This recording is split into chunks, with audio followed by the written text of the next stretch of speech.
The cafeteria buzzed with the usual chaos of teenage life. Alien species from across the galaxy sat in their designated groups, just like any high school anywhere. The Zephyrians, with their blue skin clustered around the north tables, their crystalline voices creating musical conversations. The hulking Krathen, each standing nearly 8 feet tall with their rock-like exteriors, dominated the center area with their booming laughter. Near the windows, the graceful Etherians floated slightly above their seats, their translucent forms shimmering in the artificial sunlight. And then there was Maya Chen, sitting alone at table 47, as she had every day for the past 2 years. She picked at her synthetic protein cube, her dark eyes scanning the room with what most observers would mistake for shyness. Her black hair fell like a curtain around her face, and she wore the standard gray uniform that marked her as one of the few humans attending the Galactic Youth Integration Academy. To everyone else, she was invisible, forgettable, just another quiet human trying to survive in a school designed for beings far more advanced than her primitive species. Principal Vorthak, a distinguished Zephyrian with deep blue skin and silver markings denoting his high rank, observed the cafeteria from his elevated platform. His 4 eyes could process multiple visual spectrums simultaneously, allowing him to monitor every student's emotional state through heat signatures and biorhythmic patterns. Most students showed the expected teenage turbulence, excitement, anxiety, social stress, but Table 47 registered as a cold void in his thermal vision. The human girl showed no emotional fluctuation whatsoever. "Curious," Vorthak murmured to his assistant, a young Etherian named Lisa, whose form pulsed with nervous energy. "How long has the human female maintained that metabolic baseline?" Lisa consulted her datapad, her translucent fingers dancing across the holographic interface. "Maya Chen has exhibited identical bio readings for 732 consecutive school days, Principal. No spikes, no valleys. It's unprecedented." Vorthak's main eyes narrowed while his secondary pair continued monitoring the broader cafeteria. In his 40 years of education across 17 different worlds, he had never encountered such biological control. Even the most disciplined Krathen warriors showed micro-expressions of emotion. The most serene Etherian monks had subtle energy fluctuations, but this small human girl was a biological enigma. Maya finished her meal with mechanical precision, cleaned her tray, and walked toward the exit. Her movements were economical, purposeful, but never hurried. Students unconsciously stepped aside as she passed, though none could explain why. There was something about her presence that triggered deep, evolutionary warnings in prey animals across the galaxy. In advanced stellar cartography, Professor Kelnix arranged his tentacles across the holographic star map with practiced ease. The Tenthari were renowned for their 3-dimensional thinking and spatial intelligence, making them natural astronomers and navigators. Today's lesson focused on hyperspace navigation through the Andromeda Drift, a notoriously dangerous region where several survey ships had vanished over the past decade. "Who can identify the primary navigation hazard in Grid 77 Alpha?" Kelnix asked, his voice carrying the slight whistle common to his species. Eager tentacles and claws shot up around the classroom. Zephyrian students competed to demonstrate their crystalline calculation abilities. Krathen pupils flexed their massive intellects alongside their impressive physiques, Etherian minds linked together in brief gestalt thinking. Maya Chen sat in the back corner, her hand never moving from her desk. "Vextar?" Kelnix called on a particularly enthusiastic Krathen student. "Gravity wells from the collapsed binary system create unpredictable hyperspace eddies," Vextar rumbled. His stone-like features arranged in what passed for a smile among his people. "Correct, but incomplete. Anyone else?" More tentacles and appendages waved frantically. Maya remained motionless, but Kelnix noticed her dark eyes tracking the holographic display with mechanical precision. Unlike her classmates who focused on the obvious gravitational hazards, her gaze lingered on seemingly empty regions of space. "Very well," Kelnix sighed. "Miss Chen, perhaps you have observations to share?" The classroom fell silent. It was the first time anyone could remember a teacher directly addressing the quiet human girl. Maya stood with fluid grace, her voice carrying clearly despite its soft tone. "The gravity wells are camouflage. 7 ships lost contact at different times over 8 years. But their final transmissions show identical stellar configurations. The drift isn't natural. Something is actively hunting ships in that region, using the gravity wells to mask its presence." Kelnix's 3 hearts skipped in perfect synchronization. His tentacles went rigid as the implications hit him. Maya had identified what a dozen galactic survey teams had missed. The Andromeda Drift wasn't a navigation hazard, it was a feeding ground. "Elaborate," he whispered. Maya's finger traced paths through the hologram with surgical precision. "Hyperspace predators evolved to hunt shipping lanes.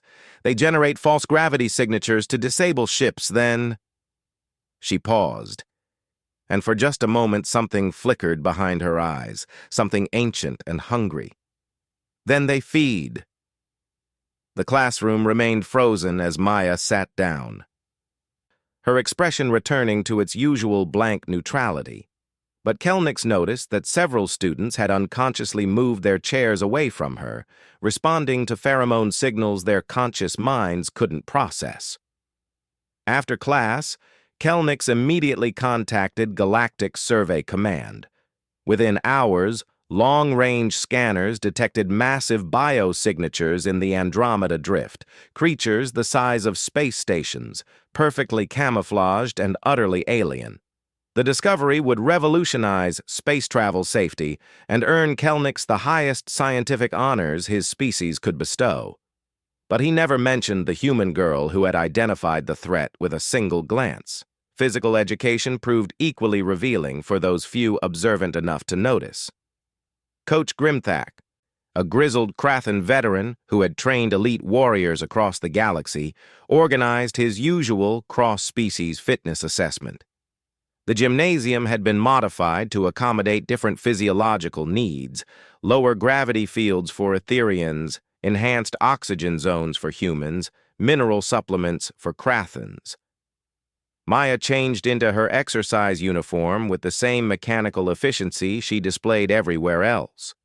Her human physique appeared unremarkable compared to the diverse alien anatomies around her. Zephyrians possessed enhanced reflexes and crystalline bones that made them naturally agile. Krathans had dense muscle structures that generated tremendous force. Etherians could phase shift through solid matter when properly motivated. Humans had no obvious physical advantages beyond basic adaptability. The first challenge involved navigating a 3-dimensional obstacle course that tested speed, agility, and spatial reasoning. Zephyrian students flowed through the course like liquid mercury, their enhanced reflexes allowing split-second corrections. Krathan students powered through barriers with brute force, their massive frames surprisingly graceful. Etherian students simply phased through solid obstacles, though the energy expenditure left them exhausted. Maya approached the starting line with the same neutral expression she wore everywhere else. When Coach Grimthak blew his whistle, she didn't explode into motion like the others. Instead, she moved with deliberate, measured steps that seemed almost leisurely compared to her classmates' frantic efforts. But something strange happened as she progressed through the course. While other students fought against the obstacles, Maya seemed to flow around them. She never appeared to be moving quickly, yet she steadily gained ground on competitors who were clearly exerting maximum effort. Her path through the 3-dimensional maze was geometrically perfect, wasting no energy on unnecessary movements. Most remarkably, she never seemed to actually look at the obstacles. Her dark eyes remained fixed on some distant point, while her body navigated the complex course through what appeared to be pure spatial intuition. She finished third overall, behind a Zephyrian speed specialist and a Krathan powerhouse, despite never appearing to break into anything faster than a casual jog. Coach Grimthak studied the sensor data with growing confusion. Maya's heart rate had never exceeded resting baseline. Her breathing remained steady throughout the entire course. According to every biological indicator, she had expended no more energy than if she had been sitting quietly in meditation. "Impossible," he muttered, his rocky features creased with bewilderment. The combat simulation portion of class proved even more unsettling. Students were paired randomly to test defensive capabilities using non-lethal training weapons. The goal was simple: tag your opponent 3 times while avoiding being tagged yourself. Most matches devolved into enthusiastic but clumsy melees as teenage aliens tested their abilities against different species. Maya was paired with Thais, a young Etherian female known for her competitive spirit and phase-shifting abilities. Thais could become temporarily incorporeal, making physical contact nearly impossible for most opponents. She had never lost a combat simulation. When the match began, Thais immediately shifted into her phase state, becoming a translucent outline that could pass through solid matter. She circled Maya like a predatory ghost, looking for the perfect moment to solidify and score a tag.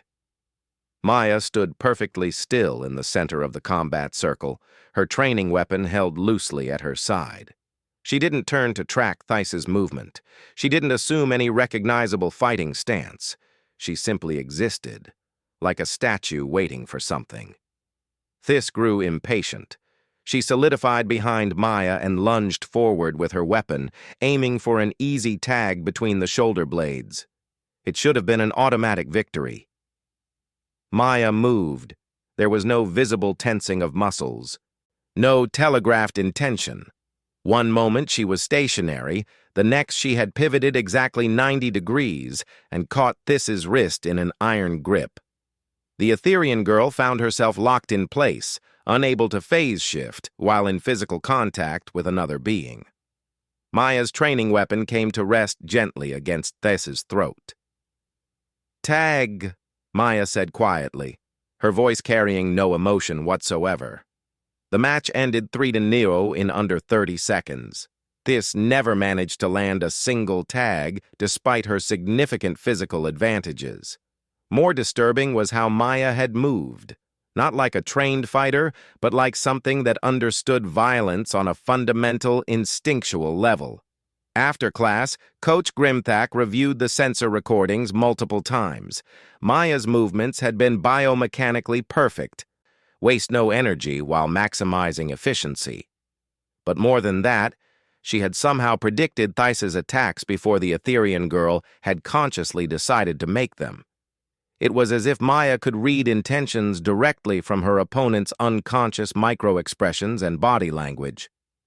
That evening, Principal Vorthak compiled reports from Maya's teachers into a growing file that had begun to deeply concern him. Every instructor noted the same patterns: exceptional performance hidden beneath a facade of mediocrity, analytical abilities that bordered on precognitive, and an emotional baseline that suggested either perfect psychological discipline or complete dissociation from normal sentient responses. But it was the physical education report that made Vorthak's crystalline blood run cold. Coach Grimthak had noted that Maya's movements during combat showed predatory optimization patterns consistent with apex hunting behavior. The old warrior had spent decades studying violence across the galaxy, and his assessment carried weight that couldn't be dismissed. Vorthak activated his secure communication array and sent an encrypted message to Earth's Educational Liaison Office. If Maya Chen was representative of baseline human capabilities, then the galaxy's understanding of humanity needed urgent revision. The girl sitting quietly in his school might be the most dangerous predator on the campus, disguised as a harmless teenage student. 3-star systems away, the message triggered automated security protocols that hadn't been activated in over 2 centuries. Deep in Earth's classified archives, ancient files began to unseal themselves as artificial intelligences recognized keywords that had been carefully hidden for generations. The galaxy was about to discover that humans had been keeping secrets since their first contact with alien civilizations. And Maya Chen was just the beginning. Meanwhile, in her modest dormitory room, Maya sat at her desk, completing homework assignments with the same mechanical precision she applied to everything else. Her living space was spartanly organized. No personal decorations, no sentimental objects, nothing that revealed personality or individual preference. But hidden beneath her bed, wrapped in layers of industrial polymer, was a small metal case that contained items no human teenager should possess. Inside that case were biological samples from 17 different alien species, each one preserved with scientific precision. Genetic material that could be used to create targeted biological weapons. Cellular structures that revealed physiological weaknesses no alien race had ever disclosed to humanity. Maya had been collecting these samples for 2 years, during routine social interactions that her classmates had long forgotten. A single hair from a Zephyrian classmate who had borrowed her stylus, skin cells from a Krathan student who had helped her reach a high shelf, energy residue from an Etherian who had accidentally brushed against her in the hallway. Each sample represented hundreds of hours of careful planning and patient execution. Maya had learned to read alien body language so precisely that she could predict when opportunities for collection would arise. She had developed contact methods so subtle that her targets never realized they had been compromised. And now, after 2 years of meticulous preparation, her collection was nearly complete. Maya opened her personal communication device and sent a single encoded message toward the outer rim of the solar system. The transmission would take months to reach its destination, but when it arrived, it would activate sleeper agents that had been waiting patiently among humanity's space colonies for decades. The Galactic Youth Integration Academy had been designed to prepare young aliens for peaceful coexistence with humanity.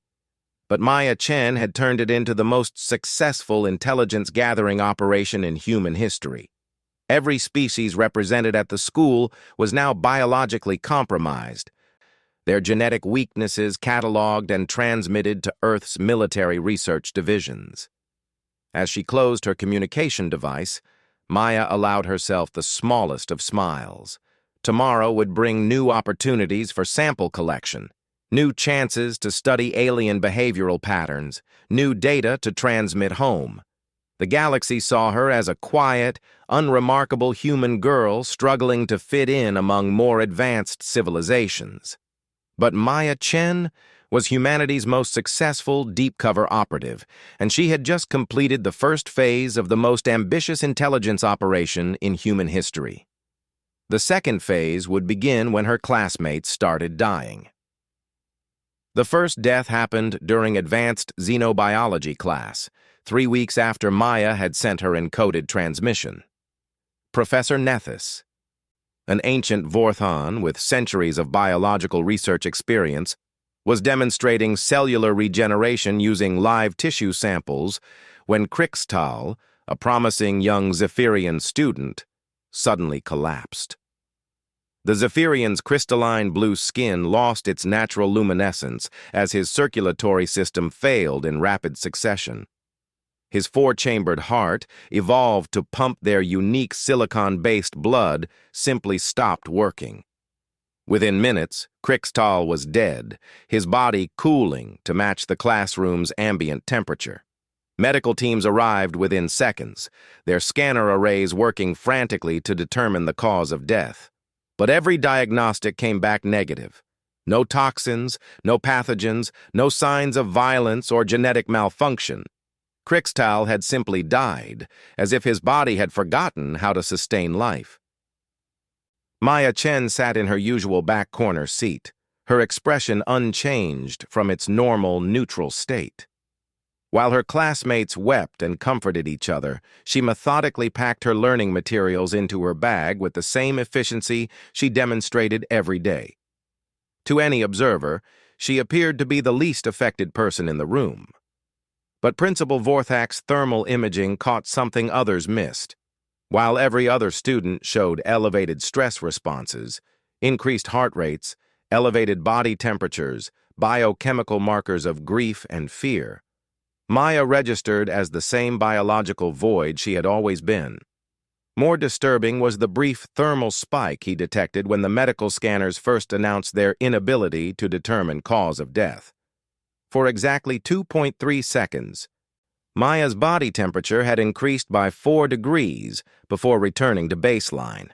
The spike corresponded perfectly with what Vorthak's experience told him was satisfaction. Within hours, the academy was locked down.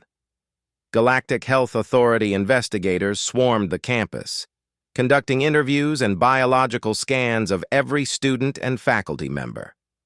The possibility of a new pathogen or biological weapon sent shockwaves through the educational community.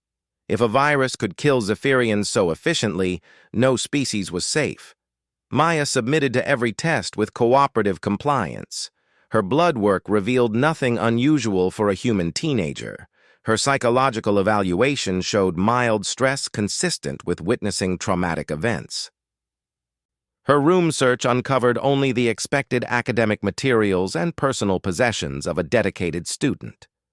The investigators found nothing because they were looking for evidence of external contamination. They never considered that the weapon might be internal, carried in the genetic memory of a species that had survived by eliminating threats with methodical precision. 3 days later, Thais began exhibiting strange symptoms during her morning energy absorption ritual. Etherians sustained themselves by absorbing ambient electromagnetic radiation, but Thais found herself unable to process even basic photonic nutrients. Her translucent form grew dimmer as her cellular energy reserves depleted. The medical bay filled with Etherian specialists who desperately tried to understand why Theis's body was rejecting the fundamental energy sources her species had relied upon for millions of years. They pumped concentrated radiation directly into her system, but her cells simply couldn't absorb it anymore. Maya visited the medical bay during authorized student hours, officially to pray for her classmates' recovery alongside other concerned students. She stood quietly at the foot of Theis's bio bed, her hands clasped in what appeared to be human prayer posture. Other students found comfort in her presence. Something about her stillness seemed to project calm stability in the chaos surrounding them. None of them noticed the microscopic biotransmitter Maya had activated with the pressure of her clasped hands. The device, no larger than a grain of sand and indistinguishable from normal human skin cells, released a targeted electromagnetic pulse that disrupted Theis's already compromised energy absorption systems. Theis died quietly that evening, her form fading to complete transparency before dissolving into component energy. The Etherian death ritual was beautiful and peaceful, but the medical teams remained baffled. 2 students from different species, dead from completely different biological failures, with no connecting factors except their attendance at the same academy. Coach Grimthak was the first to voice what others were beginning to suspect. "This isn't disease," he told Principal Vorthak during an emergency faculty meeting. "Disease spreads randomly, affects similar physiologies, leaves trace evidence. This is targeted elimination." Vorthak's crystalline features reflected his growing unease. "You're suggesting deliberate murder? But how? Every security scan shows no weapons, no toxins, no technological devices capable of species-specific biological warfare." "Maybe we're thinking too small," Grimthak rumbled, his rocky exterior scarred from decades of combat experience. "Maybe the weapon isn't carried. Maybe it is the carrier." The implications hung heavy in the recycled air of the faculty conference room. If one of their students was somehow responsible for the deaths, traditional security measures would be useless. They were dealing with something that could kill with perfect precision while maintaining complete innocence in every conventional sense. Maya's daily routine never changed. She attended classes, completed assignments, ate meals in the cafeteria at table 47. Her academic performance remained solidly average, neither excelling enough to draw attention nor failing enough to trigger intervention. She participated in group projects when required, answered direct questions with appropriate responses, and maintained superficially friendly relationships with classmates from multiple species. But her genetic modification protocols were entering their second phase. The samples she had collected over 2 years had been transmitted to research facilities hidden throughout humanity's colonial territories. Scientists working in absolute secrecy had analyzed alien biological structures, identifying critical weakness points that could be exploited with surgical precision. They had developed bioweapons that could target specific species while leaving others completely unaffected. More importantly, they had developed delivery systems that could be hidden within human genetic structures. Maya's body had been systematically modified over years of careful treatment, turning her into a living weapons platform that could produce targeted biological agents on demand. Her saliva could generate proteins toxic to Zephyrian neural systems. Her breath could carry electromagnetic disruptors that interfered with Etherian energy absorption. Her skin secreted microscopic compounds that could trigger genetic cascade failures in a dozen different alien physiologies. She had become humanity's first perfect assassin, and her victims never even knew they were under attack. The third death shattered any remaining illusion of coincidence. Vextar, the massive Krathan student who had answered correctly in Professor Kelnick's stellar cartography class, was found in his dormitory room transformed into a statue of his own calcium-based skeleton. His internal organs had somehow calcified overnight, turning his body into a grotesque mineral sculpture while he slept. This time, Principal Vorthak personally supervised every aspect of the investigation. He reviewed security recordings, analyzed atmospheric samples, and conducted detailed interviews with anyone who had interacted with Vextar in the days before his death. The data painted a disturbing picture. All 3 victims had shared classes with Maya Chen. All 3 had interacted with her within 72 hours of their deaths. But more significantly, all 3 had been unconsciously avoiding her in the days leading up to their demise. Vorthak's research into predator-prey dynamics revealed a pattern that chilled his crystalline blood. Prey animals often developed instinctive avoidance behaviors when exposed to chemical markers produced by successful predators. The victims hadn't been consciously afraid of Maya. They had been responding to biological signals that warned them of danger at a cellular level.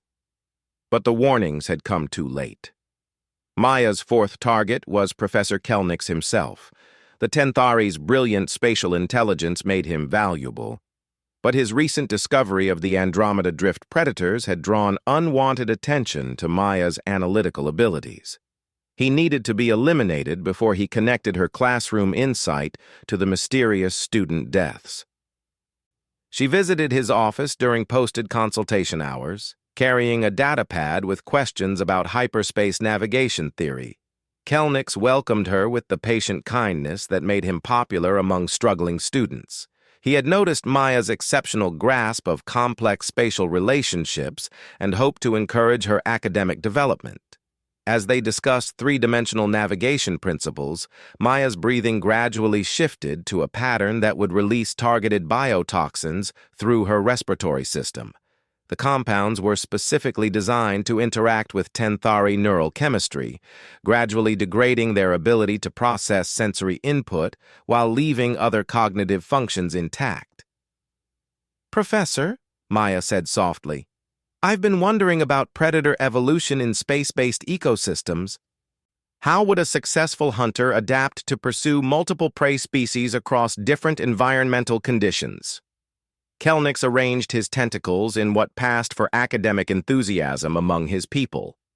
"Fascinating question. Theoretical xenobiology suggests that apex predators would develop adaptive camouflage and flexible elimination methods. They would need to blend seamlessly into diverse environments while maintaining the ability to neutralize threats efficiently. Like humans, Maya observed, her dark eyes meeting his compound visual organs directly. For a moment, Kelnix felt something fundamental shift in his perception.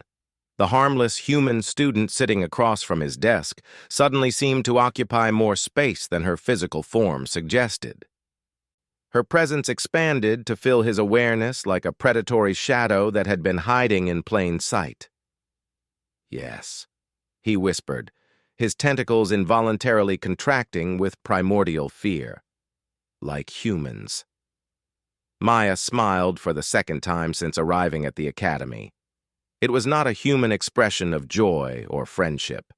It was the baring of teeth that had evolved to tear flesh from bone, displayed by a predator that no longer needed to hide what it was.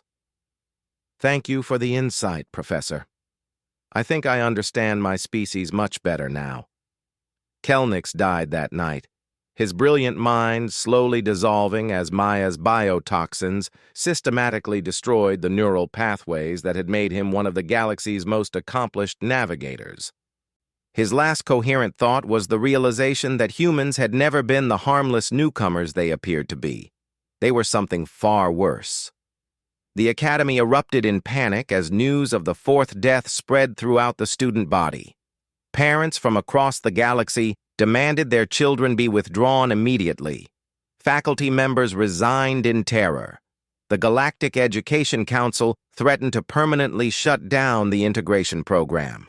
Principal Vorthak found himself responsible for containing a crisis that threatened to destroy centuries of peaceful interspecies cooperation. But worse than the political implications was his growing certainty about the source of the deaths. Maya Chen sat in his office for a routine counseling session, her academic file spread across his desk between them. On paper, she appeared to be exactly what she claimed, a dedicated human student working hard to succeed in a challenging multicultural environment. Her grades were solid, her attendance perfect, her disciplinary record spotless. But Vorthak's thermal imaging revealed the truth his conscious mind struggled to accept. Maya's biological signatures showed the metabolic patterns of a successful predator that had recently fed. Her stress hormones were elevated in ways that suggested excitement rather than fear. Most tellingly, her scent markers had changed to match what his database identified as territorial dominance pheromones. "Maya," Vorthak said carefully, "you've been remarkably composed during these tragic events. How are you processing the loss of your classmates?" "It's very sad," Maya replied with appropriate solemnity. "I've been trying to focus on my studies as a way of honoring their memory. They all worked so hard to succeed here. Indeed they did. Krixtal was planning to pursue advanced stellar engineering. Theiss wanted to become an energy systems designer. Vextar hoped to join the Galactic Peacekeeping Corps. And Professor Kelnix was going to revolutionize space travel safety," Maya added quietly. "His work on predator identification could have saved thousands of lives." The statement contained layers of meaning that sent ice through Vorthak's crystalline nervous system.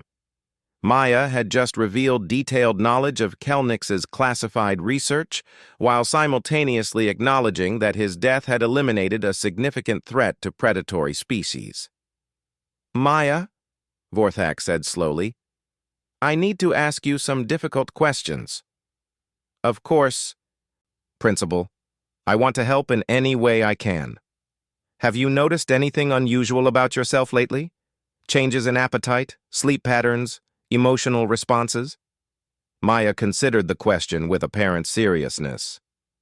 "I have been sleeping very well recently, better than I have in years actually, and my appetite has definitely improved." Vorthak's thermal scanners detected the subtle biochemical changes that accompanied Maya's words. Improved sleep and appetite were classic indicators of a successful predator that had eliminated territorial rivals and secured abundant resources. "One more question," Vorthak said, his voice barely above a whisper.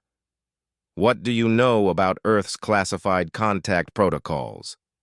For the first time since he had known her, Maya's neutral expression shifted slightly. The change was so subtle that most observers would have missed it entirely, but Vorthak's enhanced vision caught the micro-expression that flickered across her features. It was the look of a hunter that had been discovered, but was not yet ready to abandon the hunt. "I'm sorry, Principal," Maya said with perfect sincerity. "I don't know what you mean by classified contact protocols.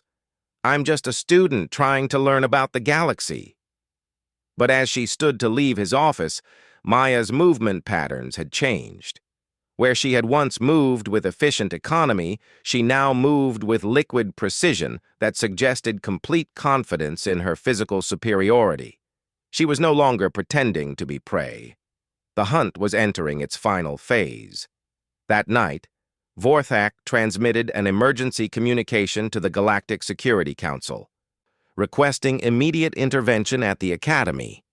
His message contained a single, terrifying conclusion that would reshape the galaxy's understanding of humanity. "We have been infiltrated by the most successful predator species in known history. They have been living among us for decades, studying our weaknesses while we welcome them as friends. Maya Chen is not a student. She is a weapon, and she is just the beginning." The galaxy was about to learn that humanity's greatest strength was not their technology or their adaptability. It was their ability to make their enemies feel safe until the moment they died. The Galactic Security Council's response arrived within hours of Principal Vorthak's emergency transmission. The Academy found itself surrounded by warships from 7 different species, their weapons trained on the campus while specialized containment teams prepared for the most dangerous first contact scenario in recorded history. Maya Chen continued attending classes.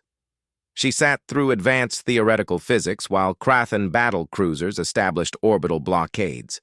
She completed her assignments in comparative cultural studies, while Zephyrian infiltration specialists swept the Academy for biological weapons.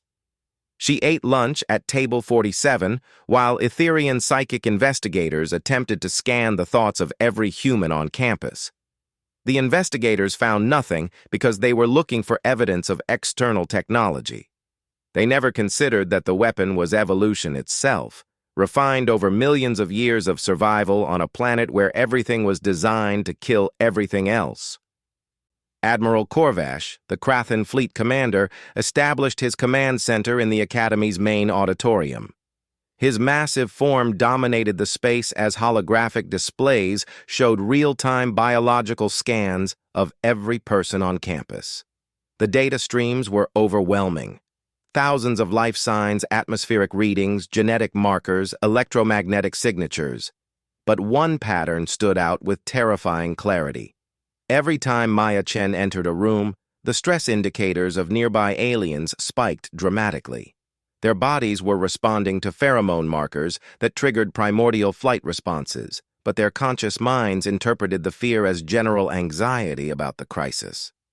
"She's conditioning them," Admiral Korvash rumbled to his intelligence staff, "making them associate their fear with the investigation instead of with her presence. Classic predator behavior." Commander Lisa, the Etherian who had served as Principal Vorthak's assistant, flickered with agitation as she reviewed the psychological profiles. "The human female shows no stress responses to our presence, no elevated heart rate, no biochemical markers of concern. Either she possesses perfect emotional control or she doesn't see us as a threat," Korvash finished grimly. "Which means she has resources we haven't discovered yet." The Admiral's assessment proved correct within the hour. Dr. Elizabeth Morrison arrived on campus that afternoon, identified in official records as Maya's legal guardian and educational coordinator. She appeared to be a middle-aged human woman with graying hair and the slightly scattered appearance of an academic researcher. Her credentials showed advanced degrees in xenobiology and interspecies education, with a spotless record of facilitating human integration into galactic society. Maya met Dr. Morrison in the Visitors Center with what appeared to be genuine pleasure. For the first time since the crisis began, she showed recognizable human emotions: excitement, relief, affection. The reunion seemed to confirm that she was simply a homesick teenager who had found comfort in the arrival of a familiar authority figure. But Admiral Corvash's enhanced combat sensors detected something that made his armored hide crawl with recognition. Dr. Morrison's biochemical markers were identical to Maya's baseline readings. No stress, no fear, no emotional fluctuation, despite being surrounded by heavily armed alien forces in the middle of a galactic security crisis. Two predators had just recognized each other. "Guardian Morrison," Principal Vorthak said carefully as he escorted her through the academy halls. "I hope you understand the seriousness of our situation. We've lost 4 individuals in circumstances that suggest targeted biological warfare." Dr. Morrison nodded gravely, her expression appropriately concerned. "I appreciate your diligence in protecting the students. Maya has spoken so fondly of her classmates in her correspondence. These losses must be devastating for everyone. Indeed, we've requested permission to conduct enhanced medical screening of all students, including comprehensive genetic analysis. I trust Maya will cooperate fully with these procedures." "Of course," Morrison replied, "though I should mention that Maya has some unique medical considerations that may affect your scanning results." Vorthak's thermal vision detected the microscopic temperature increase that suggested Morrison was preparing to lie. "What kind of considerations?" "Experimental gene therapy for a rare metabolic disorder. The treatment involved introducing synthetic proteins that help regulate her cellular energy production. Nothing that affects cognitive function or behavior, but it might create unusual readings in your biological scanners." The explanation was perfectly reasonable, backed by medical documentation that would satisfy any bureaucratic inquiry. But Vorthak recognized it for what it was: a sophisticated cover story designed to explain away evidence of genetic modification while establishing legal protection against invasive examination.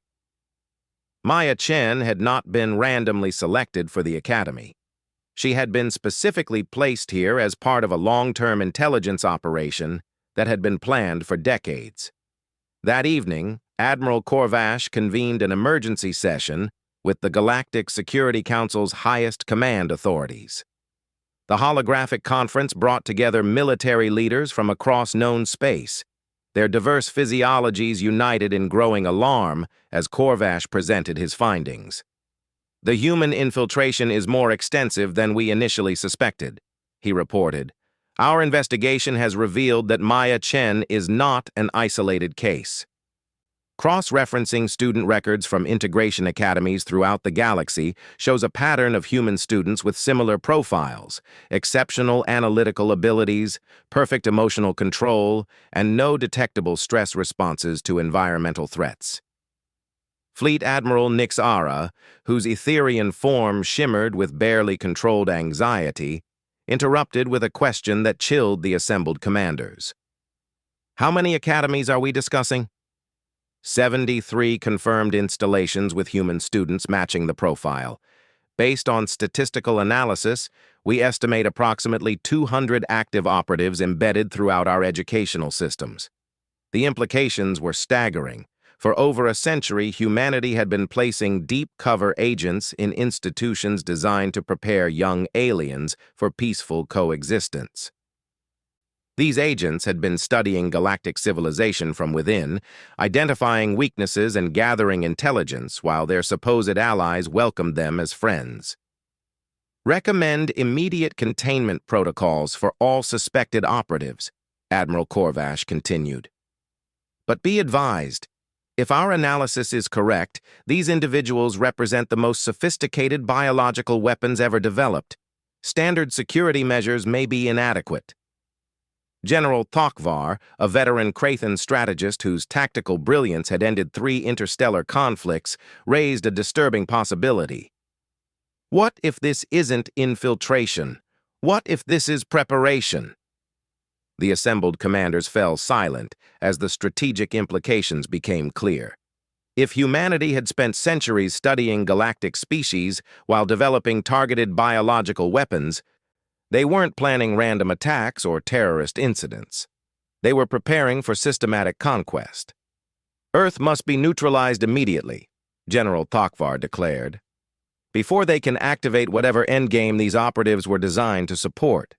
But Admiral Korvash's intelligence updates had revealed a complication that made immediate military response impossible. Earth's defensive capabilities have been significantly understated in their diplomatic submissions.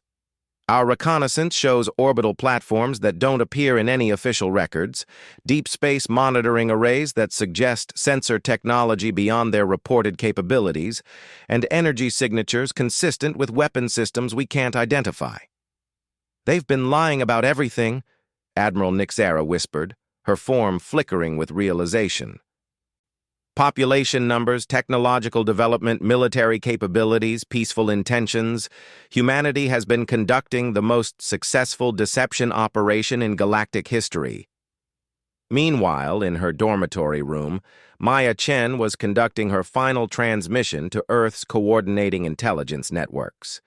The coded message would trigger activation protocols for sleeper agents throughout the galaxy, initiating the next phase of an operation that had been centuries in planning. But first, she had one last task to complete at the Academy. Principal Vorthak had scheduled a final interview with Maya for the following morning, hoping to extract additional information before the Galactic Security Forces moved to contain her. He planned to use advanced psychological pressure techniques and enhanced scanning equipment to break through her emotional barriers and force her to reveal her true nature. Maya arrived at his office precisely on time, carrying her usual datapad and wearing her standard student uniform. Her appearance was so perfectly normal that Vorthak almost questioned his own analysis. Perhaps he had been seeing patterns where none existed. Perhaps Maya truly was just an unusual human student, caught up in a series of tragic coincidences. Then she closed the door behind her and smiled. It was not the polite expression she had maintained for 2 years. It was not the nervous gesture of a teenager facing authority. It was the smile of a predator that no longer needed to pretend to be harmless. "Hello, Principal Vorthak," Maya said, her voice carrying subtle harmonics that triggered panic responses in Zephyrian neural chemistry. "I thought we should have an honest conversation before I leave." Vorthak's thermal scanners went into overdrive as Maya's biological readings shifted dramatically. Her metabolism increased to levels that should have been impossible for human physiology. Her brain activity showed patterns consistent with heightened predatory focus. Most terrifyingly, her scent markers had changed to broadcast territorial dominance over every sapient species in the galactic database. "You know what I am," Maya continued, settling into her chair with fluid grace. "You've known for weeks. The question is whether you understand what that means." "You're a weapon," Vorthak whispered, his crystalline structure resonating with fear frequencies. "A biological weapon designed to eliminate threats to human expansion." Maya nodded approvingly, like a teacher acknowledging a student's correct answer. "I'm the prototype for humanity's integration into galactic civilization. For 2 years, I've been studying your species, learning your weaknesses, developing countermeasures for your technological advantages. The other students you killed, we're test subjects," Maya said without emotion. "Each death validated theoretical models and refined practical applications. Krikstal confirmed our neural disruption protocols for Zephyrians. Theiss proved our electromagnetic interference systems could neutralize Etherian advantages. Vextar demonstrated the effectiveness of our calcification compounds against Krathan physiology. And Professor Kelnix represented an intelligence threat that needed to be eliminated. His insights into predator behavior were becoming dangerously accurate. Vorthak's four eyes focused on Maya with desperate intensity. What does humanity want? Territory? Resources? Why infiltrate and murder instead of negotiating? Maya's smile widened, revealing teeth that seemed sharper than human dental structure should allow.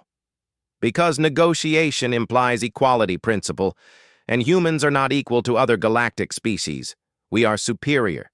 We evolved on a planet where survival required eliminating every possible threat. Our entire civilization is built on the principle that anything which might compete with us must be conquered or destroyed. The Galactic Security Forces will stop you. Admiral Korvash has contained this facility. Admiral Korvash is about to discover that his containment protocols were designed by the same species he's trying to contain. Maya interrupted. Dr. Morrison isn't just my handler. She's a strategic coordinator for Operation Quiet Student, and she's been transmitting fleet positions and tactical assessments to human deep space monitoring stations since the moment she arrived. The implications hit Vorthak like a physical blow. If humanity had been tracking galactic military responses and analyzing tactical doctrines, they would know exactly how to counter every defensive measure their enemies might deploy. This was never about one academy, he realized. This was about studying galactic military capabilities while positioning assets for systematic elimination of command structures. Now you're beginning to understand, Maya said approvingly. 73 academies, each with carefully selected human operatives who have been studying specific aspects of galactic civilization. Some focused on military systems, others on industrial infrastructure, still others on biological research and technological development. How long? Vorthak asked, though he already suspected the answer would destroy what little hope remained. Humanity has been planning galactic conquest since our first contact with alien civilizations over 3 centuries ago. Every diplomatic exchange, every trade agreement, every cultural program has been designed to gather intelligence while positioning assets for the inevitable conflict. But why reveal yourself now? Why abandon your cover? Maya's expression shifted to something approaching genuine sadness, though Vorthak suspected it was performance rather than authentic emotion. Because the operational timeline has been accelerated, Earth's analysis indicates that several galactic species are beginning to suspect human intentions. It's time to move from passive intelligence gathering to active threat elimination. You're going to start a war. We're going to end one, Maya corrected. A war that began the moment multiple intelligent species decided to share the same galaxy. Humans simply understand that only one species can ultimately survive in an environment with limited resources and competing survival imperatives. Vorthak made a desperate attempt to reach the emergency communication system, but Maya moved with inhuman speed to intercept him. Her hand closed around his primary manipulation appendage with crushing force, and he felt targeted biotoxins entering his system through direct contact. "Don't worry, Principal," Maya said gently as his vision began to blur. "Your death will serve an important purpose. The manner of your elimination will provide valuable intelligence about Zephyrian resilience to direct contact toxins." As consciousness faded, Vorthak's last thought was a prayer to whatever cosmic forces might protect the galaxy from the nightmare that humanity was about to unleash. Maya Chen had been the perfect student. She had learned exactly how to destroy everything she had been taught to protect.